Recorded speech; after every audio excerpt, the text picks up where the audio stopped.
Miami is known for sun, fun, and sex. And Miami, you are about to get These 5 commissioners are voting on the biggest real estate deal in the history of Miami. And if you thought the Marlins Park deal would wait until you get a load of this. Welcome back. That was David Samson, the former president of the Miami Marlins, appearing in a new mini documentary by filmmaker Billy Corben. Here's a little more from that video. The city wants to give billionaire Jorge Mas, David Beckham, and their Inter-Miami soccer team a 99-year no-bid lease below market value on 131 acres of parkland at Mel Reese. That's Miami's single largest piece of public property. They want you to think this is about a soccer stadium, but it's just another real estate hustle to pave paradise and build a hotel, office park, and shopping mall. Samson, of course, is the man who convinced city and county officials 10 years ago to have taxpayer money go to build the Marlins a new stadium in a deal that was widely criticized and led to the recall of former county mayor Carlos Alvarez. This is the biggest boondoggle in Miami history. The Mel Reese giveaway is so bad, it would make the Marlins Stadium deal look good. Take it from me, someone who actually negotiated with your politicians. Now, it is important to note that there is no tax money going into the proposed soccer stadium deal. In fact, the city would receive rent from leasing the land to Beckham. How much? We still don't know. So this week, I spoke to Samson about why he made this video. So Billy Corben called me up and he told me that he was putting together a 2 to 3 minute video about the Mel Reese deal and would I be willing to narrate it? And I said, of course I would. And the reason I agreed to do it is I've always thought, and this is part of what my show is about every day, about giving people information so they can make their own opinions about a subject. And I think that Billy is a big-time activist, and I've not always agreed with Billy at all. He had a complete misunderstanding of the Marlins Park deal, still thinks that Miami taxpayers paid for it, doesn't understand it was tourist taxes, but he really is trying to get people to understand the deal in Mel Reese. And it's not a baseball or a soccer deal, it's a real estate deal. And to the extent that this video is teaching people what it actually is, I think that's good. So your opinion is this is a bad deal. The city should not move forward with this deal. Well, listen, if they move forward, there's a reason for it, and that reason is because there is something that they believe as politicians makes the deal good for them, and they believe good for Miami. At the end of the day, if the voters disagree, they'll get voted out, and that has happened before, as you know. And if they do agree, then they'll get to keep their positions forever. But my bigger concern is that when Marlins Park was being negotiated, and I was negotiating with the city and the county, we were negotiating to keep baseball in Miami and to get a baseball ballpark, nothing else. This is very different right now, and people keep calling this a soccer stadium deal, but it's not. It's a real estate transaction. And I'm in. If the public wants to get into the real estate business, they should, but they're going to get outfoxed and outsmarted by the private sector, by Jorge Mas, because he's not here to protect the taxpayers. He's here to do the best deal he can for himself and his family. And I agree with that. That's his job.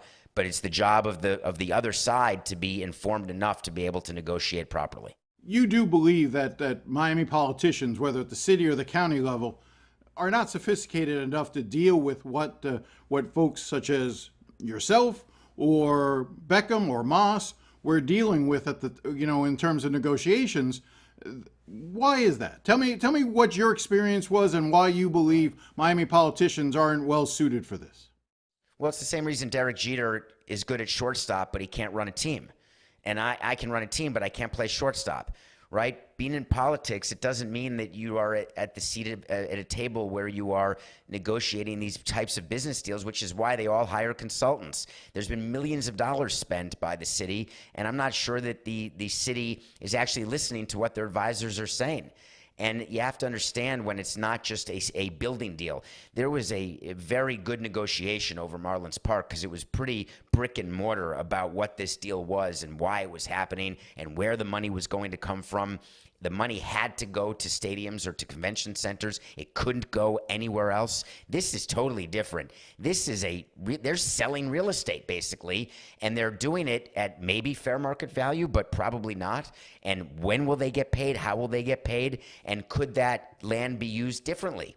Is a golf course the best use of Mel Reese? We don't know. What's the cost of taking it private? We don't really know because you haven't put it out to bid. So do I think that all politicians can't negotiate? I would never say something like that. So you can't even edit this to say I said something like that. The fact is that there's some very smart people out there on the city side and the county side. But when it comes to this deal, there's just more going on than what people understand. But when you interacted with city and county officials, I mean, the basic premise of the video that you and Billy put out was you got the better of them.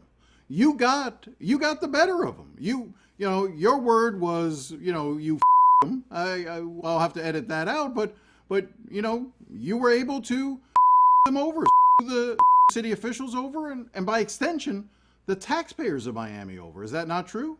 Yeah, no, because that's what got your attention, which is good. I'm glad that then you're watching the whole video. But what people are talking about with this mini doc that Billy Corben wrote and put out, and that I was just the narrator of, what they're taking from it is, wow, let's discuss this Mel Reese deal and figure out what it is that's being negotiated and whether or not this is a good deal. I think at the end of the day, if you ask people around baseball, they would say that the Marlins Park deal was far more favorable to the public side than it was to the private side, that a bunch of owners were very critical of Jeffrey for taking that deal with Miami because it was not a big enough participation from the public side, wherever that stream of money comes from.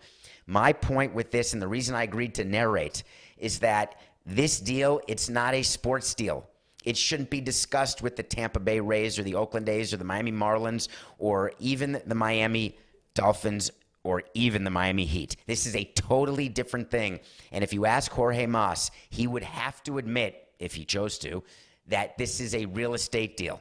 Period. End of sentence, where part of the development will include a soccer stadium. But one of the reactions I've gotten from people is they turn around and say, I hate David Samson all the more because now he's admitting he us. And it's just sort of like, I'm curious, do you enjoy playing the villain on this? There's no villain. So I know in this world of social media, there has to be a villain, there has to be a hero, there has to be this sort of tension. You know, Billy Corben and David Samson get together. Oh my God, what could have happened in this world? People don't know in the real world, Billy Corben and I speak all the time. But of course, there's things that we disagree on, but we can have intellectual disagreements and still operate in a world of civility. But in social media, where everyone's so quick to attack and so quick to, this is really a microcosm of our society where you. No, but my point, David, is you're painting yourself as the villain. You're saying I'm the guy who. I'm the guy who got the better of you. If I can help my voice, and if I can tell you to educate yourself and pay attention, and then that can make a difference, then it will be a job well done for Billy, and I will have appreciated being a part of it. And if that means that there's a line that people are focused on like you, but that's not, the majority of people are not focused on, oh my God, Samson's Miami. No, if they know what I've been saying for 10 years and talking about the deal and explaining the deal, they would know my exact view of the Marlins Park deal. But by saying that line, I'm able to get people to pay attention, I guess, or Billy thought so.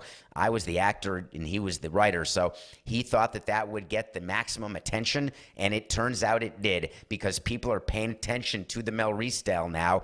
And the reason why there hasn't been a vote, and I can give people experience, we only delayed our vote when we didn't have the votes. When we knew we had the votes, we had the commission meeting. I've always had a theory that one of the things that makes Miami particularly vulnerable to deals like this, whatever it may be, whether it's even the Marlins Park or keeping the Marlins here or this deal with Beckham, is a feeling of inferiority that Miami has, an insecurity about their standing. They're not New York, they're not LA, they're not Chicago. Was that in your mind that made it easier for you to play on that insecurity that Miami officials have? We all use that in whatever city we're in. How do you think Buffalo got 1.6 billion from New York, right? They said if you want to be a city without a team, then you're just Buffalo. Then no one will care about you. So you better not lose the Bills. And New York State stepped up for the $1.6 billion. My view of Miami is they wanted to be a major league city, and to be a major league city and not have baseball, especially Miami, made no sense. So of course I used that as leverage, and they knew it. The thing is, when I was negotiating, I didn't make a secret of any of it. They knew exactly that I was out there talking to other cities. I didn't do it privately. I did it publicly. They knew exactly how many people were in the ballpark. They knew exactly what was going on with the team, and that they knew that we needed a ballpark or the team would have to leave because Stephen Ross had kicked us out of Dolphin Stadium. So there was really an open line of what was happening. In this case, there also is an open line because everyone knows what Jorge Mas is doing. And that's the irony of all this, is that people are lining up to be Jorge Mas in this deal. And by definition, that means it's not a very good deal.